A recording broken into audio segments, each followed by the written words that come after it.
Bismillahirrahmanirrahim. Assalamualaikum warahmatullahi wabarakatuh. Alhamdulillahirobbilalamin. Wassalatu wassalamu ala asrofil anbiyai wal mursalin wa ala alihi wasobihi ajmain. Amma ba'du. Sahabat muslimin rahimakumullah. Doa dan harapan saya, semoga yang menonton video ini disehatkan badannya, dipanjangkan umurnya, dilapangkan rezekinya dan dimudahkan segala urusannya. Bukan rahasia lagi, jika bulan Ramadan adalah bulan yang penuh dengan berkah dan ampunan. Bagaimana tidak, hanya di bulan Ramadan sajalah, semua aktivitas ibadah diganjar dengan pahala yang berlipat ganda. Namun pada kenyataannya, tidak semua orang mampu mendapatkan pahala puasa, dan justru termasuk ke dalam golongan orang yang merugi di bulan Ramadan. Disebut merugi, karena mereka hanyalah akan mendapatkan rasa haus dan lapar saat berpuasa. Sementara, pahala puasanya sama sekali tidak berhasil mereka dapatkan. Biasanya, hal ini terjadi karena mereka hanya mampu menahan rasa haus dan lapar, namun tidak mampu menahan hawa nafsu, amarah, ghibah, hingga memandang lawan jenis dengan pandangan syahwat. Seperti yang disebutkan dalam sebuah hadis, Rasulullah Shallallahu Alaihi Wasallam bersabda, maka akan kecewa dan merugi orang yang berkesempatan hidup di bulan Ramadan, namun tidak terampuni dosa-dosanya. Hadis riwayat Ahmad. Oleh sebab itu, sebaiknya kita benar-benar memanfaatkan momentum Ramadan tahun ini dengan sebaik-baiknya, agar tidak termasuk ke dalam golongan orang yang merugi di bulan Ramadan. Berikut ini beberapa golongan orang yang merugi di bulan Ramadan. Jangan lupa subscribe dan tulis sholawat di kolom komentar. Semoga bisa menjadi pemberat timbangan amal kelak di yaumil akhir. Allahumma sholli ala Sayyidina Muhammad wa ala ali Sayyidina Muhammad. 1. Orang yang tetap berbuat maksiat di bulan Ramadan. Salah satu golongan orang yang merugi di bulan Ramadan adalah mereka yang tetap melakukan perbuatan maksiat di bulan suci Ramadan. Adapun perbuatan maksiat yang dimaksud adalah meliputi berjudi, mencuri, hingga berzina. Lebih parah lagi, jika mereka dengan sengaja tidak berpuasa tanpa alasan uzur. Bagi mereka yang tidak mampu menahan diri untuk tidak melakukan perbuatan maksiat di bulan Ramadan, maka tidak ada pahala puasa yang mereka dapatkan, justru mendapat dosa besar. Jadi, sangat penting bagi seorang muslim untuk meninggalkan perbuatan maksiat, agar tidak termasuk ke dalam golongan orang yang merugi di bulan Ramadan. Namun, tak hanya di bulan Ramadan sajalah, umat muslim juga dianjurkan untuk tidak mendekati perbuatan maksiat pada bulan-bulan yang lainnya. 2. Orang yang menganggap bulan Ramadan biasa saja. Mereka yang menganggap bulan Ramadan biasa saja, tidak berbeda seperti bulan-bulan lainnya, hingga Ramadan berlalu, tentu saja merupakan sebuah kerugian yang sangat besar. Mereka sama sekali tidak menganggap istimewa ibadah puasa dan merasakan manfaat bulan suci Ramadan. Maka dari itu, bulan Ramadan seharusnya menjadi spesial bagi orang-orang yang beriman.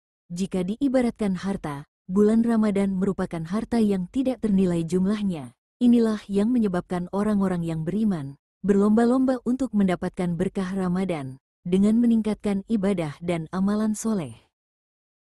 Dan orang yang merugi di akhirat adalah mereka yang menganggap bahwa bulan Ramadan biasa saja, ataupun bulan yang sama dengan bulan-bulan yang lainnya. Sehingga, mereka lebih memilih untuk menghabiskan waktu untuk bersantai dan bersenang-senang, dibandingkan meningkatkan ibadah dan amalan soleh. 3. Orang yang tidak mampu menjaga lisannya. Golongan orang yang merugi di bulan Ramadan selanjutnya adalah mereka yang tidak mampu menahan diri dari hal-hal yang membatalkan puasa, seperti berbohong, ghibah dan bersumpah palsu. Seperti yang diterangkan dalam sebuah hadis, Rasulullah Shallallahu Alaihi Wasallam bersabda, ada 5 hal yang membatalkan pahala puasa, yaitu kebohongan, ghibah, adu domba, melihat dengan syahwat, dan sumpah palsu. Hadis riwayat Ad-Dailami. Hampir semua hal tersebut berhubungan dengan lisan, maka sebaiknya kita dapat menjaga lisan, agar tidak termasuk ke dalam golongan orang-orang yang merugi di bulan Ramadan. 4. Orang yang hanya menahan lapar dan haus. Golongan selanjutnya adalah orang yang hanya menahan perutnya dari makan dan minum. Ia tidak merasa bersalah ataupun berdosa ketika melakukan kemungkaran, menggunjing, menyebar fitnah dan menghina. Sebuah perilaku yang merupakan kebiasaan yang mereka lakukan di luar bulan Ramadan. Akhirnya, saat Ramadan tiba, kebiasaan buruk itu tak juga berubah, sehingga Ramadan tak membawa pengaruh bagi kehidupan sehari-harinya, seperti yang diriwayatkan dari Abu Hurairah radhiyallahu anhu, bahwa Rasulullah Shallallahu alaihi wasallam pernah bersabda, "Barang siapa tidak meninggalkan perkataan dan amalan dusta, maka Allah tidak butuh dengan makanan dan minuman yang ditinggalkannya." Puasa, hadis riwayat Bukhari. Jadi, bisa dikatakan bahwa Muslim yang berpuasa hanya menahan rasa haus dan lapar, tanpa menjaga lisan dan amalannya. Mereka termasuk ke dalam golongan orang yang merugi di bulan Ramadan. 5. Orang yang alim hanya di bulan Ramadan. Golongan selanjutnya adalah mereka yang berubah menjadi alim ketika bulan Ramadan tiba. Tak sedikit orang yang berubah menjadi agamis dan alim ketika bulan Ramadan tiba. Sayangnya, tidak semua orang tersebut mampu istiqomah untuk mempertahankan kealimannya hingga bulan Ramadan berlalu. Adapun contoh orang yang alim hanya di bulan Ramadan adalah mendadak rajin salat dan berbuat amal soleh sepanjang Ramadan. Tapi di bulan selanjutnya mereka kembali lalai dan berbuat maksiat. Begitu pula dengan kewajiban berjilbab. Banyak yang hanya menggunakannya hanya pada saat bulan Ramadan saja. Sesungguhnya, mereka termasuk ke dalam golongan orang yang merugi di bulan Ramadan.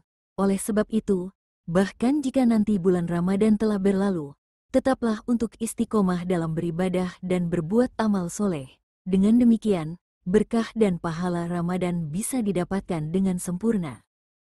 Demikianlah beberapa golongan orang yang merugi di bulan Ramadan. Semoga kita bisa istiqomah dalam beribadah dan berbuat amal soleh, sehingga kita tidak termasuk ke dalam golongan tersebut. Wallahu a'lam bishawab. Wassalamualaikum warahmatullahi wabarakatuh. Assalamualaikum warahmatullahi wabarakatuh. Alhamdulillahirobbilalamin. Wassalatu wassalamu ala asrofil anbiyai wal mursalin wa ala alihi wasobihi ajmain. Amma ba'du. Sahabat muslimin rahimakumullah.